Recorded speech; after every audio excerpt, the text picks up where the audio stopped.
lumière unique qui enflamme ce front de mer. Un grand hôtel néo-normand à l'architecture fantasque.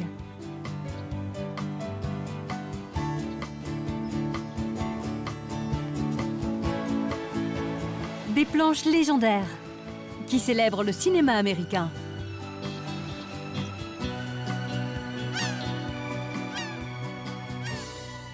Bienvenue à Deauville.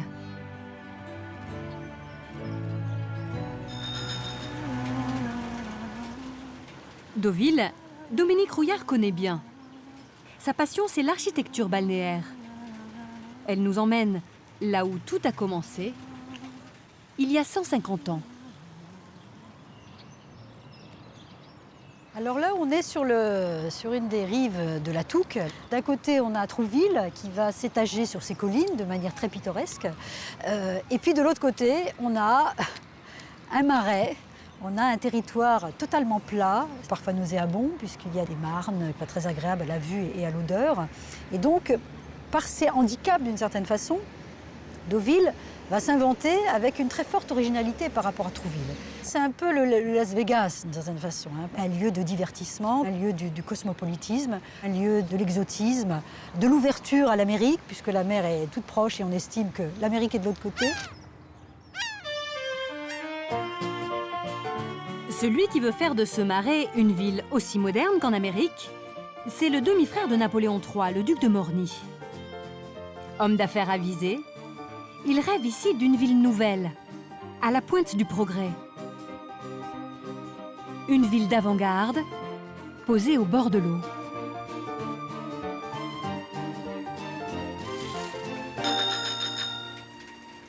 Le centre de Deauville en garde le souvenir. Voici la première rue commerçante de la station, avec ses arcades de fonte et son éclairage au gaz. Un style résolument urbain.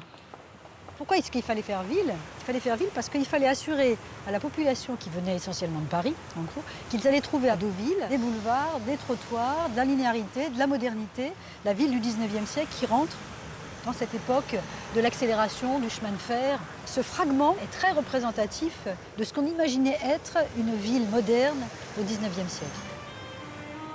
Dans cette ville moderne, tous les styles architecturaux sont permis. Il y a ce château néo-gothique. Il y a aussi cette villa d'inspiration russe. Cette étrange demeure hollandaise. Ou encore ce palazzo italien. Des folies architecturales parfois difficiles à déceler, car 40 ans après leur construction, beaucoup ont été maquillés. Comme la Villa Palissy. La voilà lors de sa construction.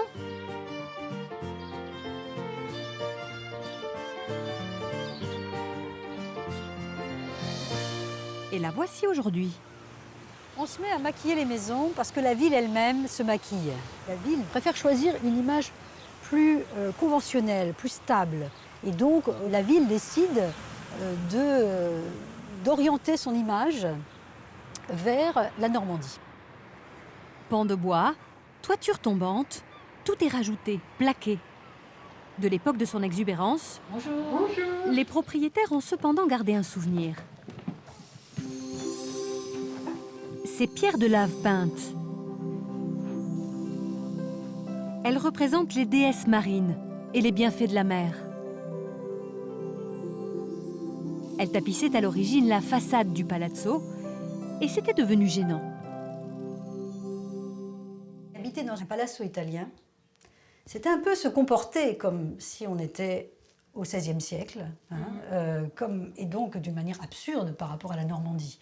Et donc ce décalage a été quelque chose qu'il ne voulait plus laisser transparaître. Et comme si finalement il n'y avait plus que l'intérieur de la maison qui permettait aux propriétaires de vivre encore avec ces déesses nues, à moitié nues, déshabillées, alors qu'avant elles étaient à l'extérieur.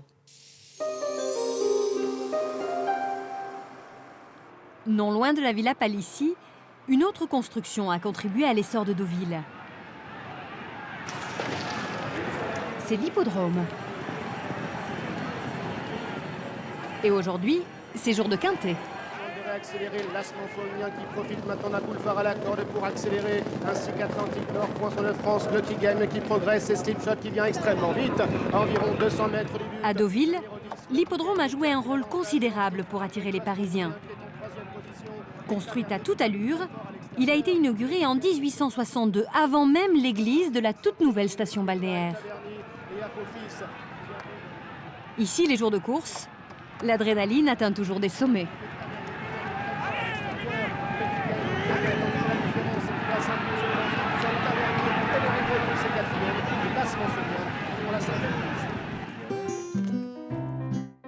Dès sa création, on vient ici en masse pour parier, mais surtout pour se montrer. C'est le défilé des élégantes. Un spectacle presque aussi important que la course elle-même. Très vite, l'hippodrome de Deauville devient l'un des lieux les plus sélects d'Europe. La bourgeoisie s'exhibe dans les gradins. Le peuple, lui, n'a droit qu'à la pelouse, au pied des tribunes.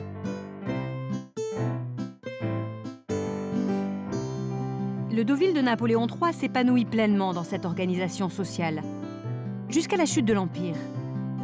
La bonne société déserte alors la station, symbole de ce régime déchu. Il faut dire aussi qu'à la suite d'une tempête mémorable, la mer s'est retirée et les marnes nauséabondes de l'origine sont réapparues. L'homme providentiel, c'est lui, Eugène Cornuchet, propriétaire de Maxim's à Paris. On l'appelle le magicien de Deauville. Nous sommes en 1912. Pour relancer la station, il lui faut un palace. Ce sera le Normandie. Un immense hôtel de 400 chambres et 300 salles de bain. L'architecture est complexe. Des pans de bois. Une toiture tombante. Et un étonnant bestiaire en céramique perché sur les toits. Cornuchet revisite le style normand et ça plaît. Donc voilà le fameux hôtel qui a changé le cours de l'histoire à Deauville. Effectivement, ici, on est donc à l'entrée de l'hôtel Normandie, donc qui est le premier palace à Deauville. La volonté à cette époque, c'est du luxe, toujours plus de luxe. Donc c'est l'établissement nécessaire, je dirais. On est dans un style, ce qu'on appelle le régionalisme normand. C'est ça qui recherche aussi la clientèle. C'est un côté finalement typique régional.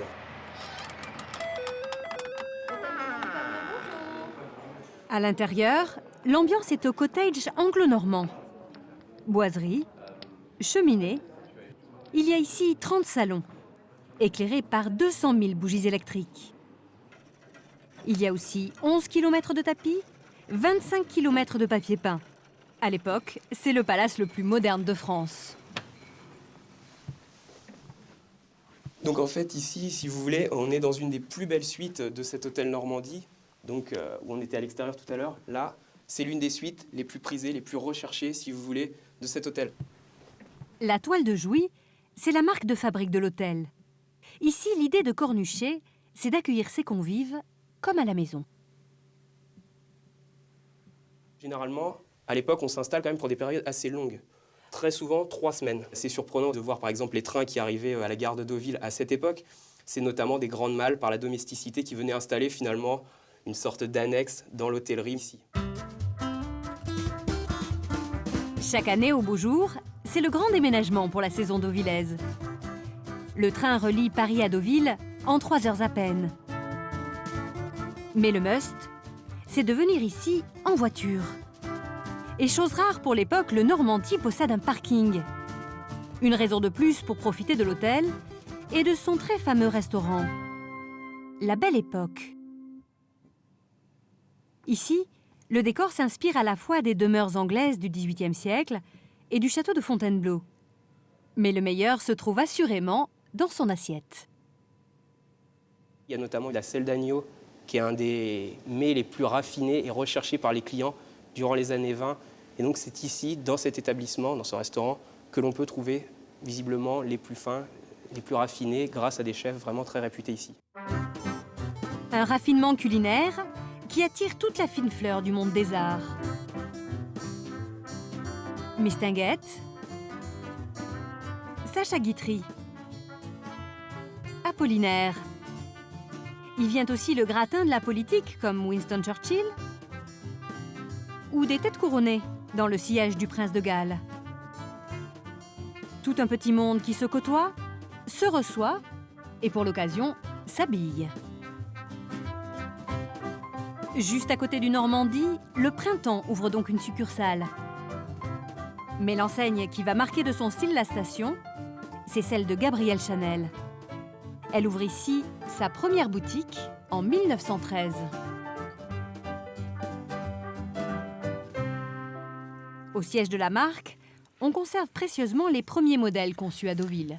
Alors, une des pièces, enfin la pièce fondatrice, et qui est la pièce la plus ancienne de notre collection, c'est cette marinière en jersey. Alors, elle a l'ancienne griffe de Chanel, Gabrielle Chanel Paris. Et c'est surtout la matière qui est très nouvelle, puisque Mademoiselle Chanel, quand elle a commencé à Deauville en 1913, elle n'avait pas de tissu, surtout pendant la guerre, en 14. Et elle a su que chez Rodier, il y avait un grand stock. Et elle a acheté tout le stock, qui était donc utilisé à l'époque pour faire uniquement des sous-vêtements masculins, tous les sous-vêtements même militaires. Elle a acheté ça, c'est la seule chose qu'elle a trouvée. Et c'est avec ce tissu qu'elle a eu l'idée absolument géniale de créer des costumes très modernes qui rompaient tout à fait avec les froufrous de l'époque. Mais ce qui va tout bouleverser, c'est ceci, le pantalon. Gabrielle Chanel s'inspire des marins de Deauville pour créer cette pièce. Un pantalon qui va marquer l'histoire de la mode et l'histoire des femmes. Mademoiselle Chanel était très, très novatrice en lançant ça, si vous voulez. Ça, avec la suppression du corset, des grands chapeaux à voilettes, c'est la révolution de la femme moderne. Et ça, c'est né à Deauville. Aujourd'hui, le style Deauville fait partie de l'ADN de la maison de couture.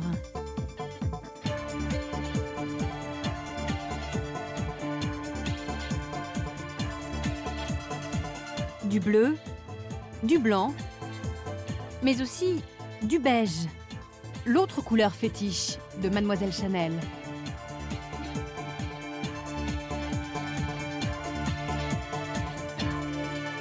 Il y a une couleur vraiment qui est née à Deauville, c'est le beige. C'est le beige du sable quand la mer se retire. Et elle a tellement aimé le beige que dans les années 30, on l'appelait la reine du beige. C'est comme ça que la presse américaine l'avait surnommée. Mais ce que Gabrielle Chanel aime par-dessus tout à Deauville, ce sont les cures d'héliothérapie, c'est-à-dire le bronzage. Il faut dire que les bains de mer se développent. La station se tourne à nouveau vers la mer en créant sur la plage des bains pompéiens.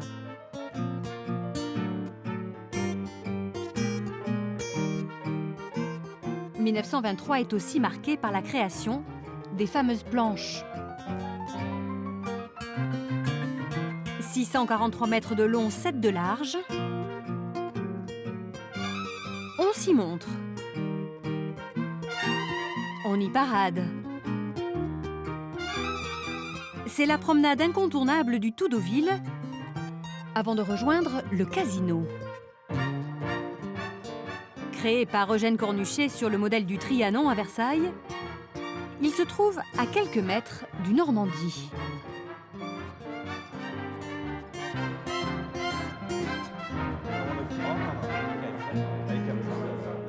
Et comme dans les années folles, c'est ici que descendent les plus grands joueurs de casino.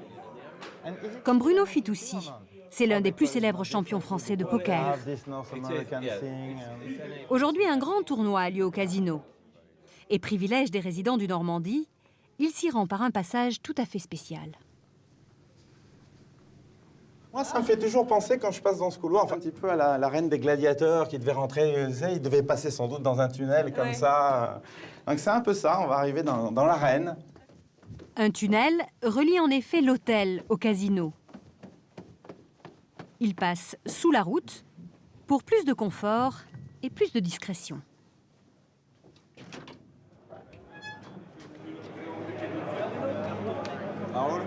Ici, Bruno connaît tout le monde, ou presque. Il faut dire que beaucoup sont des habitués. Pour ce tournoi européen que l'on appelle l'EPT, Tous les grands noms du poker sont réunis ici, comme le comédien et chanteur Patrick Bruel. Le PT, c'est un énorme tournoi et très suivi par les joueurs internationaux et les grands noms du poker, mais particulièrement celui de Deauville. C'est quand même un de ceux qui a le plus de succès parce que c'est vrai que la ville a un attrait, l'endroit a un attrait, il y a quelque chose de mythique un petit peu à gagner dans ce grand casino et dans ces grandes salles. Donc c'est vrai que oui, la plupart des grands joueurs ne ratent pas cette occasion. 34. Siège 1, c'est parti, on y va, 34, siège 1. 770 joueurs venus de 43 pays sont regroupés ici pour 3 jours effrénés.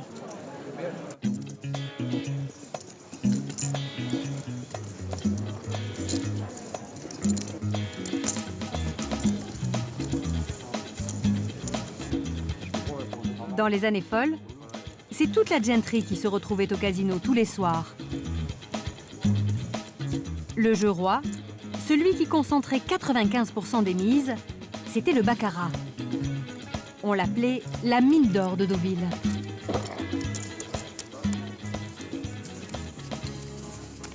À ce jeu, on dit que l'armateur grec Zographos perdit 6 millions en une seule nuit. Les jours de bonne fortune, André Citroën, lui, offrait des berlines à ses adversaires. De quoi inspirer Bruno Fitoussi. C'est vrai que le nom d'André Citroën, ou d'armateur grec aussi, dont on a beaucoup parlé à une époque, est un nom qui hante un petit peu les salles de jeu. Il y a peut-être le fantôme d'André Citroën, est-il dans cette salle? Possible. Qu'il m'inspire, s'il est là. Pendant que les parties se poursuivent, nous descendons d'un étage pour découvrir une petite merveille de ce casino. Son théâtre. Inspiré du théâtre de Versailles, il reprend les codes chers à Cornuchet. Rouge profond, étoile de Jouy. Pour l'inauguration, Eugène Cornuchet réalise son plus beau coup marketing.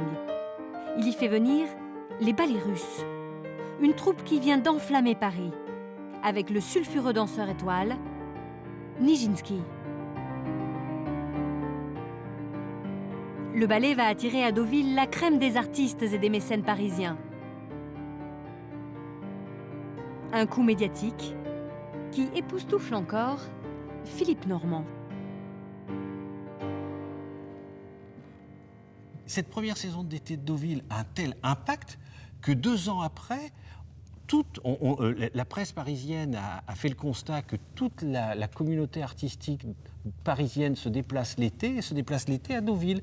Et du coup, c'est comme ça qu'Apollinaire, en 1914, vient couvrir la saison artistique de Deauville parce qu'il est mandaté par un magazine culturel de l'époque qui a senti que l'actualité s'arrêtait à Paris et que l'actualité artistique, elle se poursuivait en juillet et en août à Deauville.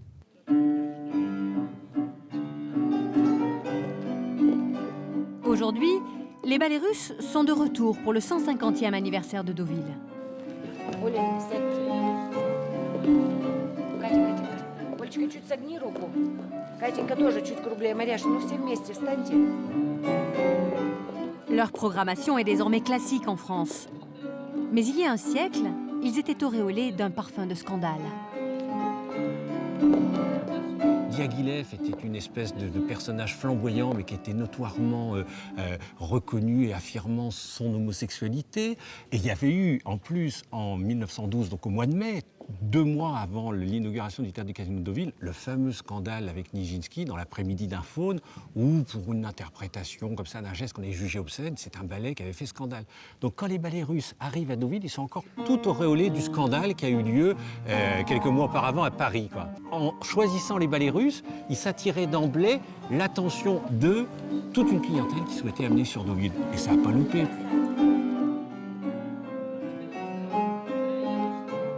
Avec les ballets russes, Deauville tisse ses premiers liens avec la danse. Leur histoire sera intimement liée.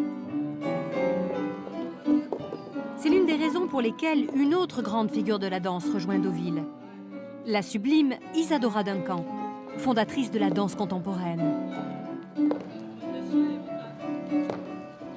Elle s'installe dans cette villa qui n'a pratiquement pas changé.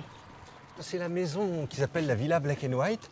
Et c'est ici qu'Isadora Duncan est venue se réfugier en 1914. Au départ, c'était à l'initiative d'un grand chagrin, parce que vous savez, Isadora Duncan venait de perdre ses deux enfants.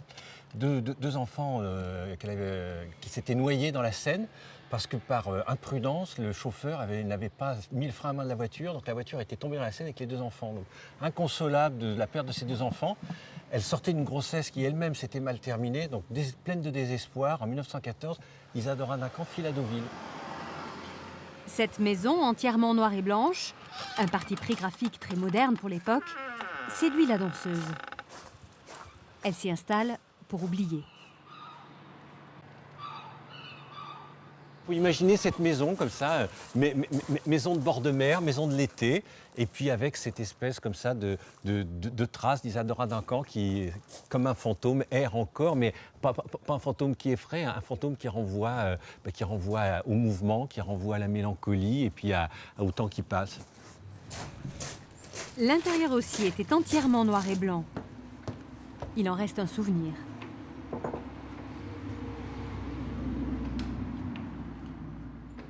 Ce qui est très émouvant, c'est de penser que dès le vestibule, on marche sur un dallage noir et blanc, qui est une espèce de damier, comme ça. Donc Isadora Duncan évoque très justement dans ses mémoires que ce dallage était également répété à l'extérieur.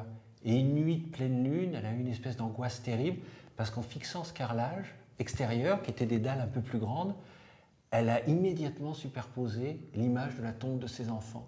Et c'est là qu'elle a pris conscience qu'elle était arrivée au bout de quelque chose et qu'il fallait passer à une autre nouvelle aventure. Et là, elle prend la décision, on est à peu près à la fin novembre, de quitter la France, Deauville. Et c'est là où elle prend un bateau et qu'elle repart à New York.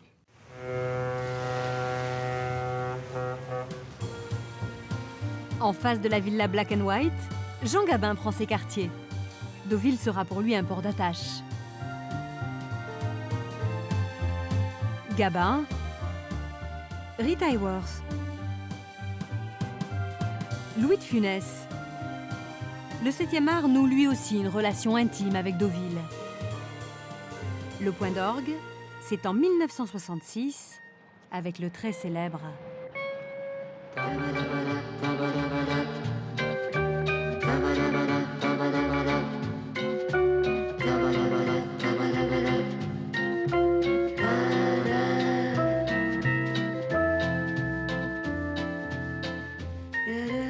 un Shabada, un homme, une femme et une scène qui fait entrer Deauville dans l'histoire du cinéma.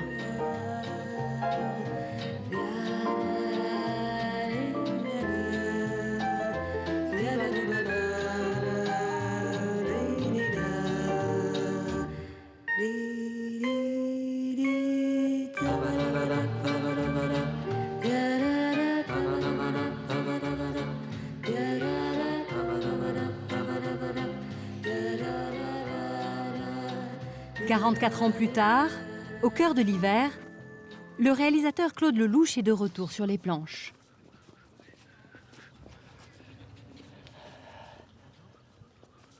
La scène où Jean-Louis descend de la voiture et court vers Anouk, c'est ici. Anouk était à une centaine de mètres et ils courent l'un vers l'autre. Voilà, ces fameuses retrouvailles, ce fameux baiser a eu lieu ici exactement. Voilà. On est à l'endroit même, la voiture était là. Ce qui est moins connu, c'est que cette scène mythique est née ici, à Deauville.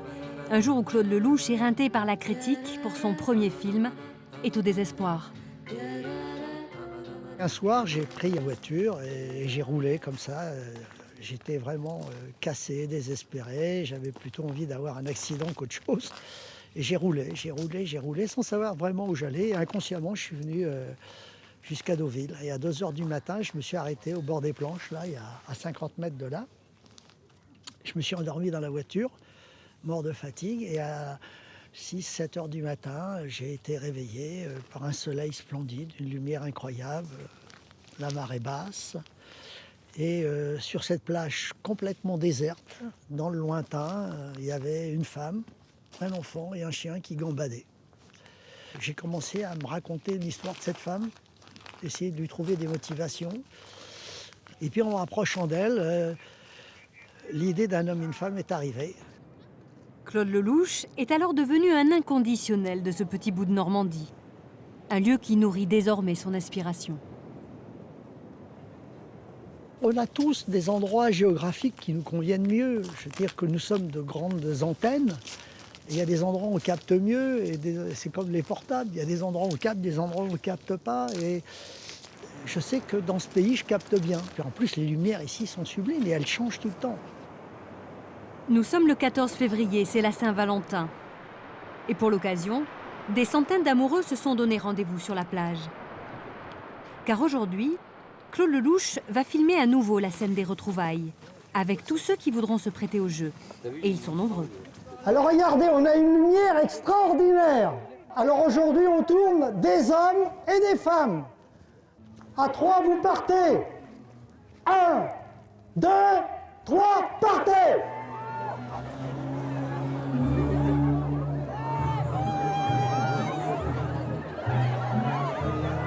Ouais, c'est magnifique!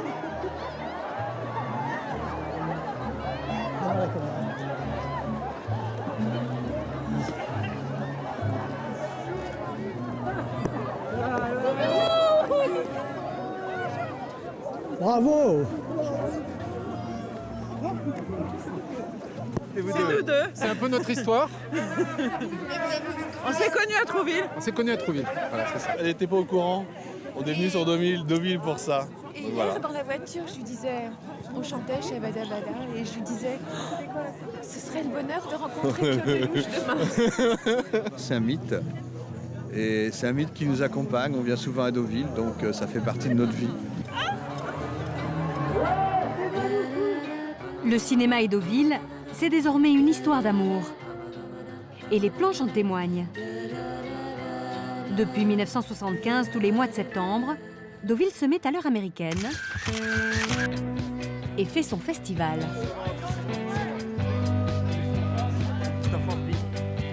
Les comédiens les plus célèbres du monde défilent sur les planches.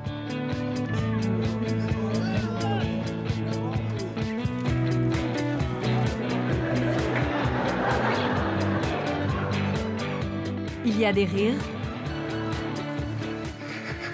Je suis venue ici pour la première. Il y a des larmes.